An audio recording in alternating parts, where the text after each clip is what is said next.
Assalamualaikum warahmatullahi wabarakatuh. Perkenalkan, nama saya Bayu Ijatul Haq. Pada kesempatan kali ini saya akan memaparkan materi tentang konsep manajemen logistik.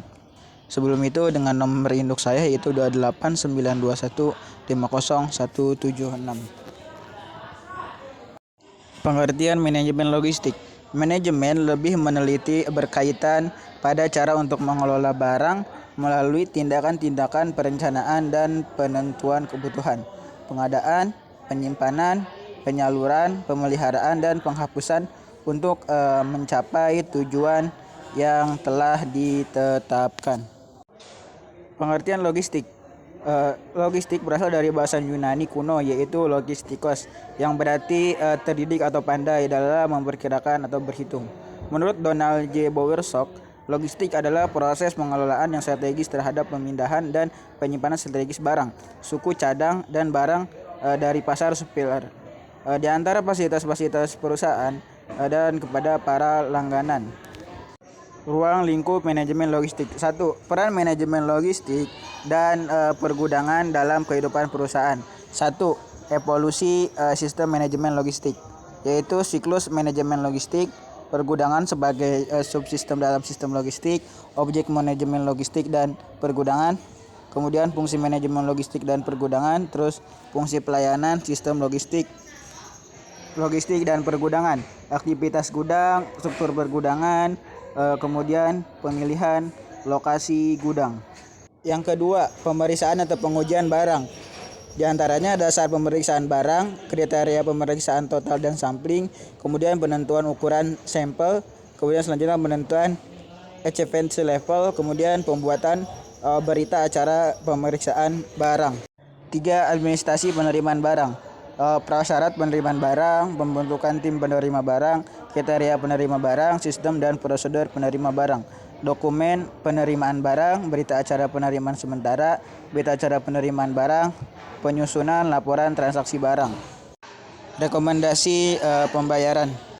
Yang keempat, administrasi dan teknik penyimpanan barang, sistem dan prosedur penyimpanan barang, dokumen yang digunakan untuk penyimpanan barang. Selanjutnya, tata cara pengisian kartu barang, tata cara pengisian kartu administrasi persediaan, tata cara perhitungan nilai persediaan barang.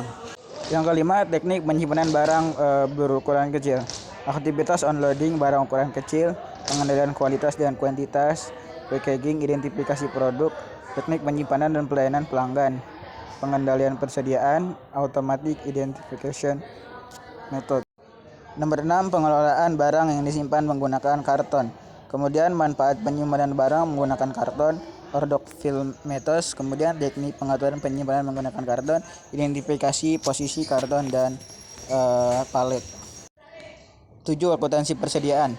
Peran akuntansi dalam pengelolaan persediaan itu kontrol intern dilihat dari segi organisasi serta sistem dan prosedur administrasi pergudangan.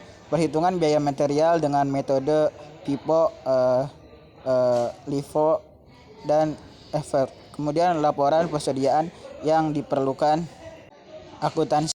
Yang kedelapan, laporan sistem pergudangan, yaitu laporan status persediaan, laporan transaksi barang, klasifikasi barang, statistik pemakaian barang, kemudian laporan perhitungan inventory control. Yang kesembilan, manajemen pergudangan dan distribusi. Konsep dasar distribusi requirement planning yaitu multi export distribusi sistem, pool system, ilustrasi order find system, solusi order find, base stock system, ilustrasi perhitungan DRP, studi cost DRP dengan menggunakan software. 10. Inventory control techniques, klasifikasi persediaan, biaya persediaan, sistem pengendalian persediaan. Kemudian economics order quantity, route point dan safety stock on diverse material. Package order period inventory system, latihan perhitungan optimasi persediaan.